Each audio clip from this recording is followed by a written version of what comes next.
Gemmell मक्के जो शहर फतह थियो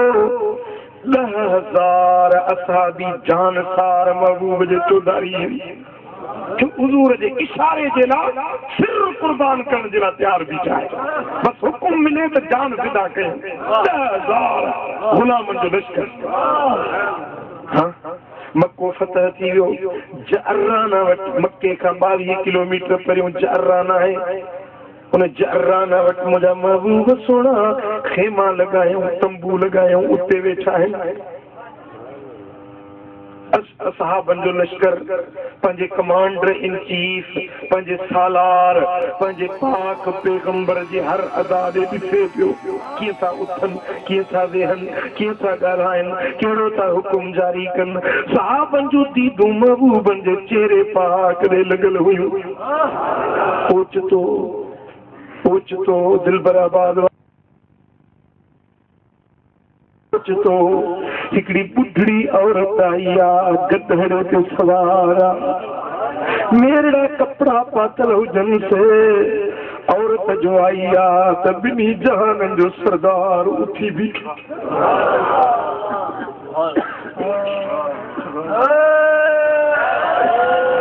सोना हबीब उठी बीठा है बजे पाक कुल्हन जी चादर लाहे बिछायो उन्हें बुढ़ड़ी औरत के उन्हें गरीब औरत के पंजी उन्हें चादर मुबारक से विहारन था नवा नवा मुसलमान एक भी का पूछन चादर या की औरत असा जो आका इनकी एडी इज्जत करी औरत की रही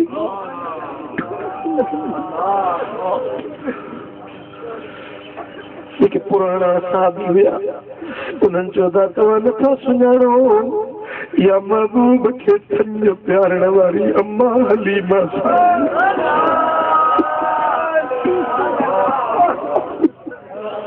ये मुझे महबूब खे थंज प्यारी हुई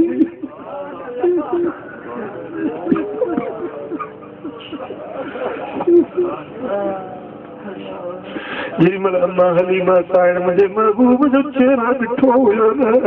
त पेशानी चुमी हुई गल चुमिया हुई ऐं फरमाए पई त बचड़ा मूंखे अहिड़ो वणियो ईअं मोहबत रखी मांसि जीअं न मुल्क पंहिंजे महबूब सां मोहबत रखंदो आहे अहिड़ी ॾिसण सां दिलि में उकी रही मोहबत पैदा थी वई अॼु उहा अम्मा साइण मुंहिंजे महबूबन करीमन जे बारगाह में आई आहे त मुंहिंजे सुहिणे हबीब पंहिंजे पाक कुल्हनि जी चादर विछाए अम्मा खे उन ते विहारियो आहे दरअसल हिन सॼी जमायत 10,000 लश्कर खे ॿुधाइण पिया चाहिनि त अमड़ आहे पर जेका थंज प्यारण वारी माउ आहे उनजी बि हीअं इज़त कबी आहे औरत जी अज़मत पिया ॾेखारिया उन मुआशरे में जेको न्याणियुनि खे औरतुनि खे जहिड़े खॾ में पूरींदो उन्हनि खे ॿुधाइण पिया चाहिनि त औरत जी इज़त छा आहे अल्लाह अकबर कबीरा साईं फरमाइनि था मां कीअं अचण थियो आहे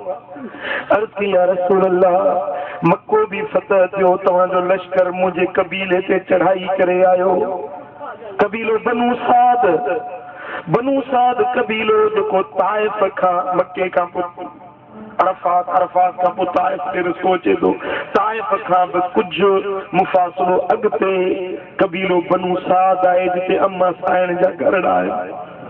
जिते हुजूर बचपन में महबूब 4 साल अम्मा आमिना साइण वटि उते कबीले बनू साद में रहिया हुया सुभान अल्लाह उहो इलाइक़ो बि मुस्लमाननि फतह कयो उन्हनि जा माल गनीमत करे खणी आया उन जो जेके औरतूं गिरफ़्तार थियूं बांधियूं करे खणी आया जेके मर्द गिरफ़्तार थिया बांधा करे कैदी बनाए आया त हाणे उन कबीले बनू साद वारनि चयो त मोहम्मद करीम वटि को सिफारिशी मोकिलियूं जेको महबूब वटि सिफारिश करे त असांजा जेकी कैदी हिन से आज़ाद थियनि कैदियुनि खे छुटकारो मिले असांजा माल असांखे वापसि मिलनि पोइ सोचूं त मोहम्मद करीम उहो आहे जेको रिश्तनि नातनि जो नंग सुञाणंदो मिटन सां माइटियूं गंढींदो बरादरियूं गंढींदो सिल रहमी कंदो पंहिंजे रिश्ते जो भरम रखंदो छो न अम्मा हलीमा खे सिफारिशी बणायूं कबीले बनू साद वारनि अम्मा हलीमा साईं खे सिफारिशी करे मोकिलियो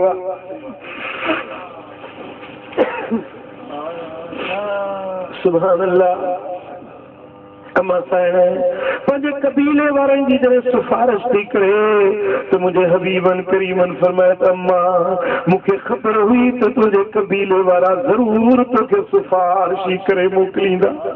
मां हिते रहियो ई इन जे करे पियो मदीने मोटी इन जे करे न पियो वञा त मां अमड़ ज़रूर मूं वटि ईंदी अम्मा जी ज़ियारत कंदी सुभान अल्लाह सुभान अल्लाह 19 ॾींहं रहिया चाराना ऐं पोइ कंहिंखे ख़बर न हुई त हे 19 ॾींहं महबूब एतिरो छो रहिया आहिनि अॼु राज़ पियो खुले त दुनिया वारनि खे ॾेखारणो हुयो त अम्मा जी इज़त शान हीअं सुञाणबो सुभान अल्लाह हुज़ूर अलैहिस्सलातु वस्सलाम जन पंहिंजे कबीले बनु हाशिम वारनि खे जेके माल तक़सीम कया हुया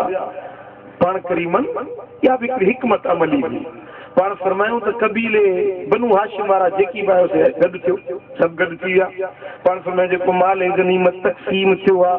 उन में जेके कबीले बनु साद जा के दियाणियूं आहिनि या माल आहिनि जेकी विरहांगे में मिलिया आहिनि जेके तव्हां मुंहिंजे कबीले बनु हाशिम जा आहियो सभु मोटाए ॿियनि असाबनि चयो या रसूल अल्लाह भला रुके बनी हाशिम खे हुकुम था ॾियो असां त ग़ुलाम न आहियूं छा मुंहिंजा महबूब असांखे छो था हुकुम ॾियो पाण फरमायो त मूं इहो ई ॾिसणु पियो चाहियो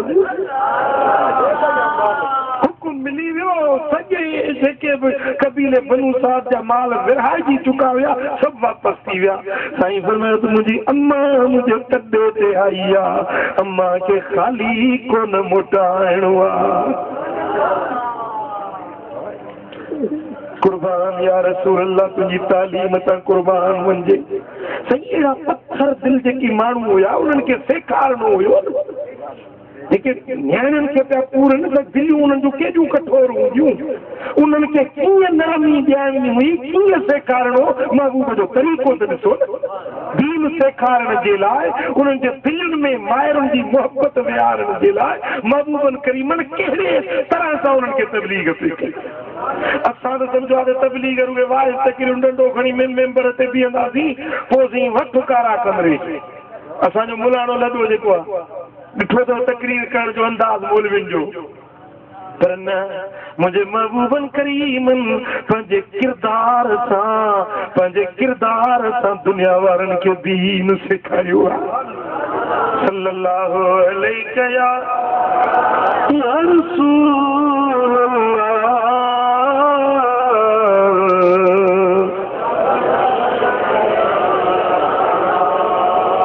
सल्लल्लाहु अलैहि या रसूल अल्लाह